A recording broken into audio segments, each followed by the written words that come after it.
This is nothing like the Citadel on Mass Effect. Citadel Control, this is SSV Normandy, requesting permission to land.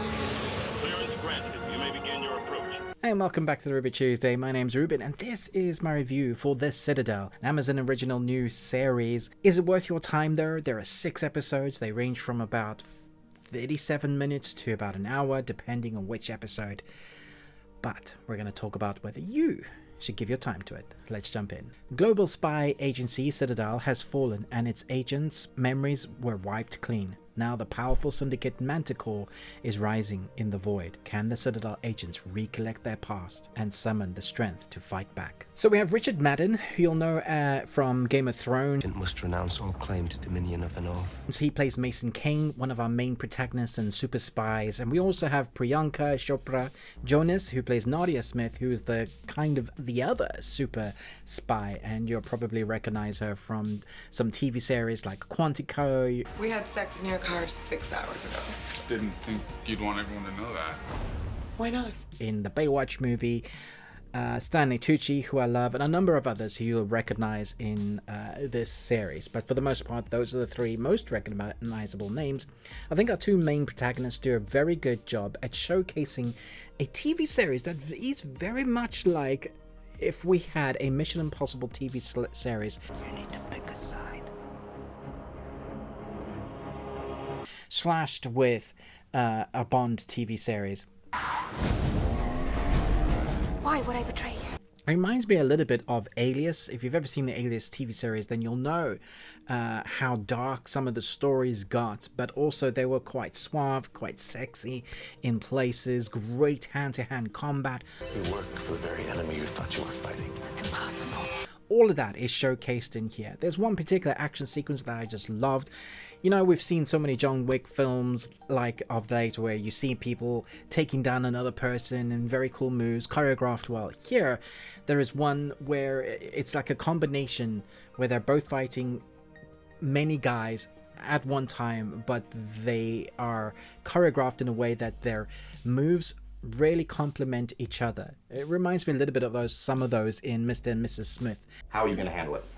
I'm gonna borrow this. Again, is a film that I like, but there's some compliments here with the choreography that is really different, and I like different. I like it using your environment. We start off with a big bang, a climactic event that shapes the future of this series and our main protagonists, and then we jump 8 years, and that's where our story really starts from. These agents, having had their memory wiped, now have to kind of put together and stop Manticore, you know, the evil MacGuffin series, or the evil MacGuffin bad guys that are doing bad guy things.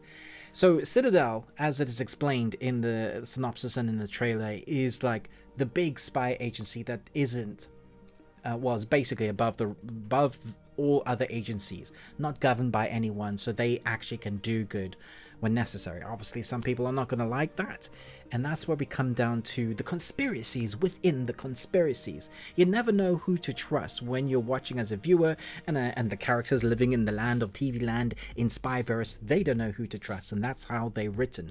So it keeps you on edge, and you're playing the guessing game while you're watching these episodes. Now, I've seen the first 3 because that's what press were given, the first 3, and then the following 3 will come out weekly. So you have 2 episodes that are dropped this Friday, and then it's weekly until 6 episodes. Pretty short series, and I would say I could have done with longer episodes. It does feel like it's a little bit rushed.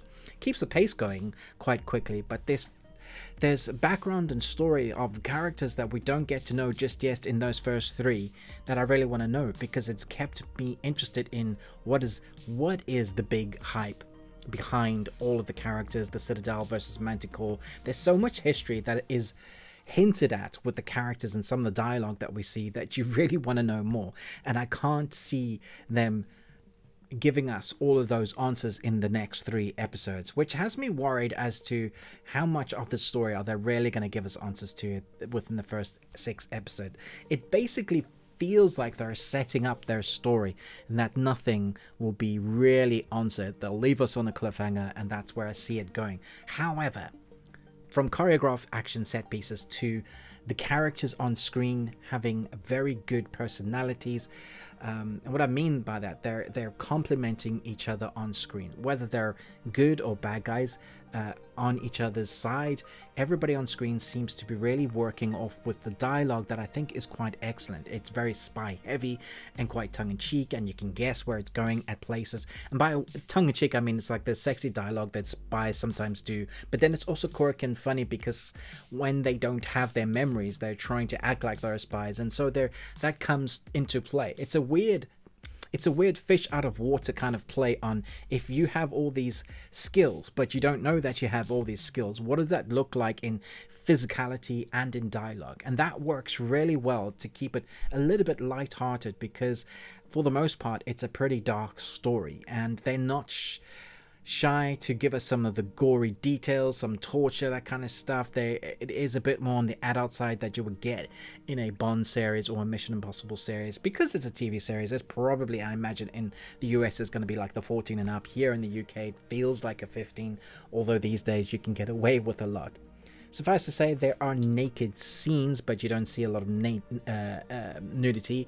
There's a lot of violence, some swearing, and it feels exactly like it should feel, like a spy series, like a Bourne series. I can't say it's doing anything new from the spy genre. It's just nice to have a spy series again, from the Aliases to the Chucks. This is a more serious tone of those, but I enjoyed it a lot. I think Richard Madden has a lot of presence on screen with Priyanka Chopra Jonas. I think them on screen together is the thing that kind of holds it together, even though you're not sure who you can trust. There is a sort of family dynamic that alludes to why they should care, why we should care for our Richard Madden character. There is a divergence of arcs where we see the point of view from one character and then another, and it comes together just within those first 3 episodes. So I'll be doing episode 4, 5 and 6 reviews, episodic reviews till it finishes. But so far I'm very much interested to see where this is going, a little bit reserved as to what they'll do at the end, but for now can I just say it's very good, it's very well put together, edited excellently, acted brilliantly. Definitely worth your time. Thanks so much for watching. Let me know, are you going to check this out? And once you have, who's your favorite character? There's a lot of characters in this that kind of chew up the scenery with the dialogue they're given, and I love that. Creative cinematography as well, camera usage to show the action. We get to see it, not massive fast cutting, but the choreography feels great. It feels real, like the characters actually know how to handle themselves. So definitely worth giving this a go. Thanks so much for watching, but most of all, until next time, remember, live long and Tuesday.